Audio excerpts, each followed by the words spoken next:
ABC Listen. Podcasts, radio, news, music and more. And the reward we get for our work isn't what we get, it's what we become. And what we have managed to do is we've managed to become a team and a sports team that will live forever in the memory of people who were lucky enough to witness us play cricket. England captain Ben Stokes, one of the many quotes from the last Ashes series that encapsulated the Bazball ethos. The idea that even when you lose, you can win if you're playing the game the right way, inverted commas. It was the kind of rhetoric that drove Australian cricket fans a little crazy. It's also part of the reason this coming series is so highly anticipated. So, is it just us, or have the English camp been a bit understated? Is Bazball still a thing? Are they still doing moral victories? We're going for an English vibe check. I'm Patrick Stack. This is ABC Sport Daily. Barney Ronay is the chief sports writer for The Guardian. The common wisdom, Barney, in Australia is that this is the biggest Ashes series ever, a generational clash. And I just wonder whether the build-up in England is quite so large, or whether there's, more interest in Arsenal's hot start to the Premier League, or, how engaged is the English sports fandom with a series that down here is very, very serious right now? Yeah, I think the answer to that question will be as annoying to Australia as Bazball is. It's annoying as having to watch 15 back-to-back Ben Duckett press conferences where he talks about manhood and magic beads, I'm afraid. In a way, it's really big here. It's big, but it's big to a small group of people. Cricket has always been a minority sport in England, just for the most important, wealthiest and powerful minority. So there are some people who are really wrapped up in this. But cricket itself in England has walled itself up a bit behind a kind of wall of privilege, and football has eaten everything else. So beyond its purview, it's really not there. But within a small group of people, this is massive. And that will be annoying to Australia because cricket is, I know, the national summer sport, something that's very important to the national sense of itself. And oh no, here come these incredibly annoying Bazball people telling you how to play it. You've written in recent weeks about the English group kind of having exhibited a dearth of talking and that reality has not gone unnoticed on these shores. By and large, Australian cricket fans, we have not known how to take that. The lack of confrontation is somewhat alarming. Do you suspect this is a tactic, and why is it working so well, Barney? Yeah, it's interesting, isn't it? I know that the England group, Rob Key in particular, was concerned about some of the stuff coming out of the dressing room. There was a generalised view of, if we can use this word, stop talking so much so they're aware of how this can sometimes sound, that it sounds like a motivational men's group. And they were aware of that. What's interesting about Bazball is, I'm not really sure it exists. I don't know what it is. It seems to involve talking rubbish in press conferences in a really annoying way, and batting slightly more aggressively. Oh, the reverse scoop. We've waited for the reverse scoop, Joe. And you've nailed your first one for 6. Occasionally paying really terrible shots. And that's about it, really. I don't know what else it is. It's like a football-style philosophy. It's you will have this attitude when you play, which hasn't really happened in cricket. The attitude in cricket is always just to be good at cricket. But this is about being a certain way. And I think that's one of the reasons it's so incredibly annoying to Australian people, because in the past, the idea has been out there, you've got to go and match the Australians. You've got to get in their face. You've got to be aggressive from the first moment. It's Steve Harmison at Lord's bouncing Ricky Ponting. It's Flintoff. It's tall bowlers. But this is not that. It's passive aggressive. It's very undermining.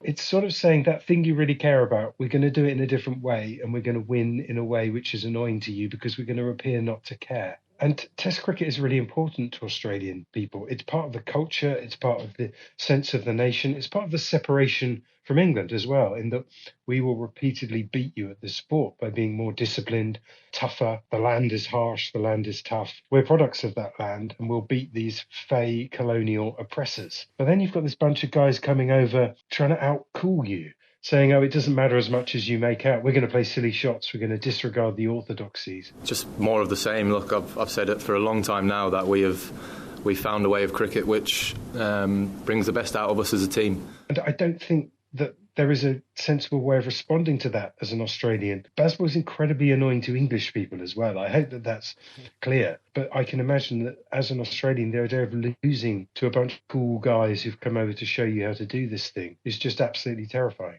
Barney, the beauty of Bazball has been the idea that even when you lose, you may win because you're losing in a manner that will save the game. And from down under, it feels like things have kind of shifted from coach Baz McCullum to the likes of Ben Duckett, Ben Stokes, etc.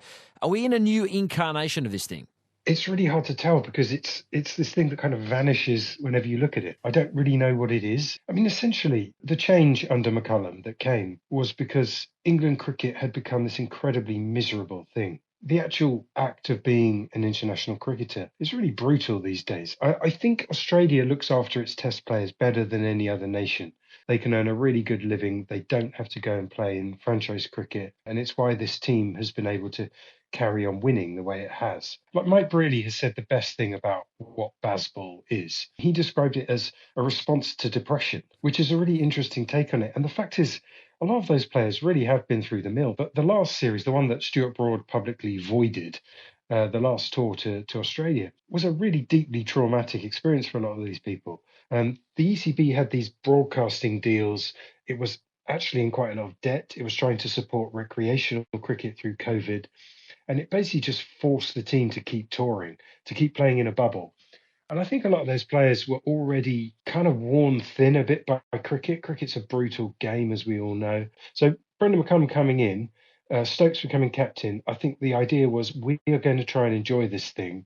We're going to try and remember what it was to actually like playing cricket. But what I have been able to do, I think, is make the 10 other guys out in the field and everyone else in the squad really believe in what we go out there and try and do, whether that be with battle ball. And so in its essence, it's quite sort of pure. It's trying to make this a something that doesn't kill these guys and grind them into the dust.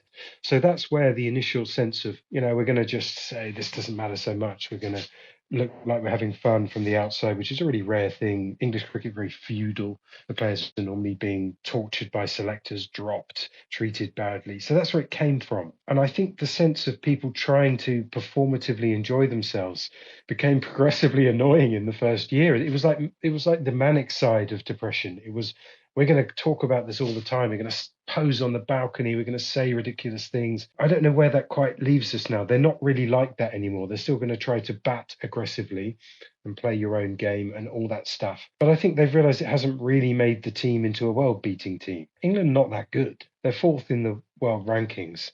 They win some extraordinary games. They also chuck games away. They haven't really won away from home. The default in this series should be 3-1 to Australia, even with the injuries, because players who come into the Australian Test team are generally ready to go. The only thing that gives you hope is this unsettling attitude, which is totally different to anything that's ever gone out there before, which comes initially from a good place. But I don't really know what it is, and that's why it's such a fascinating series. You've described Ben Stokes, Barney, as a destiny man at various times. I think that's so apt. Headingley, Miracle, World Cup final, you name it. What happens if the destiny man fails in this ultimate Australian series, this sort of last frontier? He may fail. I mean, I think a lot depends on how his body holds together. Often you'll find the English media doesn't particularly warm to its big stars because they can get incredibly arrogant. They get so much attention and this power is so centralised. I have to say, people do really like Stokes. He is actually a good bloke. And he's someone who is not snotty towards people, does talk to them like they're human beings and all the rest of it. And he's just a hell of an athlete, hell of a cricketer. He's really focused on this series. He's got this 2-year contract extension. He's going to have to bowl. He bowled the other day, got 6 wickets. He's England's best bowler in many ways. He can actually move the ball. He's really skillful. So how he does as a second change, first change seamer is going to be really key to the series. And as Mitch Stark has said, it's incredibly hard on the body. He's got so much credit in the bank. In white ball, he basically won England that World Cup. Stokes for the far end. He's desperately getting there. Dives. Now, that came off Stokes. If it goes for 4, there's nothing they can do about it. That's 4. There's nothing they can do about it. What he's done in home Ashes, not winning series, but being a decisive player in individual games. But winning in Australia would make him perhaps the best England captain we've ever had. Who knows? But it would make him immortal. Speaking of immortals, we're used to a confected war of words leading into a big series. Well, the biggest verbal barbs in Australia have actually been Australian on Australian hostility. And the biggest example of that was Steve Waugh the ultimate immortal, taking aim at head of selector George Bailey? Well, George Bailey's going to have to make some tough calls, and I think in the past he's shown that he hasn't really had the appetite for that at times. So he's going to have to step up to the plate with the other selectors. Is it kind of terrifying or pleasing to see someone like Steve Waugh going after his own?